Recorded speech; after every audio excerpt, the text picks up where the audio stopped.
that's not there then, that's the car park opposite what's the Clovelly. But this is the amount of rubble that actually came down the road. Hello, I'm Connor. I'm from the IPACA sixth form. Over the past few weeks we've been learning about the Ridgeway, and today we've come to interview people about the 1955 floods on Upwey. Can you describe what you were doing just before the storm started?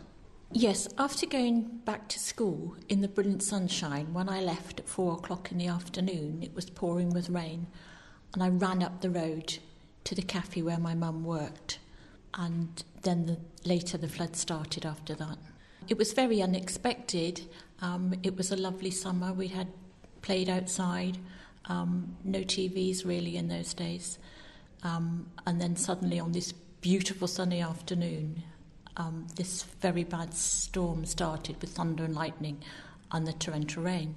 Same question to you, Anne. Do you remember what you were doing? Yes, I was obviously at school, and I went home. I left school before Jane because the younger ones finished early, and I also got soaking wet running back up the road from the school to the cafe where our mother worked, and it just got worse and worse after that. And then Jane came home, and we tried to get back to our house to get some dry clothes and things, and it was just horrendous. It was just unbelievable. I know I was only 6, but I can remember it as if it was yesterday. The first moment of being frightened was when I was sent back to get the clothes, and I went up to my bedroom and looked out the window. There was a massive flash of lightning, and the rain obviously was torrential.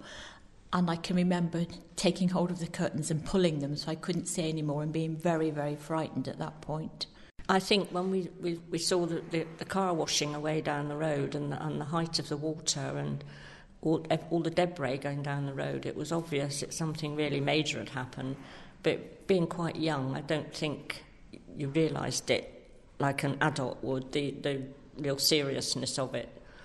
But I know we were all very scared and very frightened, and obviously something major had happened on the hill to bring all this water down. This is the car that was washed down the road. So there's the car as well, and that's another view from the street.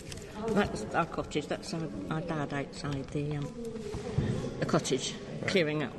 Dad. This bit is the road outside, and again you can see... Could you describe what you could see, and how did this make you feel? As the time wore on and I went back up with the clothes, I can see this raging torrent of water with the car rushing down the road. The rushing of the water and the speed and being able, with the rocks and the rubble, to move the car down the road, it was just horrendous, and watching the water creeping in under the doorways and really starting to panic.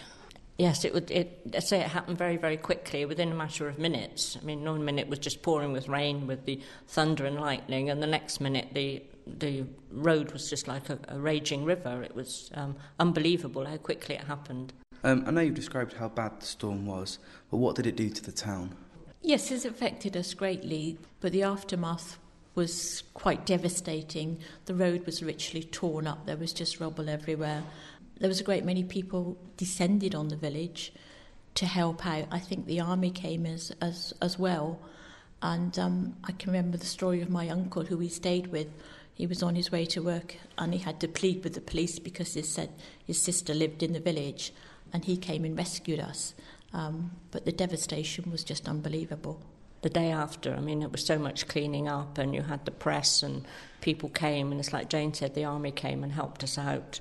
And it was just unbelievable for people. It was just something that, you know, for years people talked about.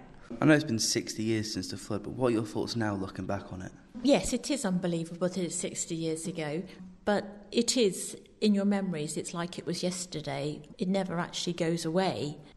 You constantly think about it, and if any little bit of information in a paper or TV or anything about flooding, we always think of our flood, and it really came home to us when we had the floods in Bodscastle in 2004, and it just all sort of came back to you again, seeing, because it was a similar situation. This bit is the road outside, and again you can see all the rubble that came down. And those are similar pictures, aren't they? Yeah. Where it was all washed down, right down the road. There's a couple of them pictures in there as well. You may have. Yeah. These probably have.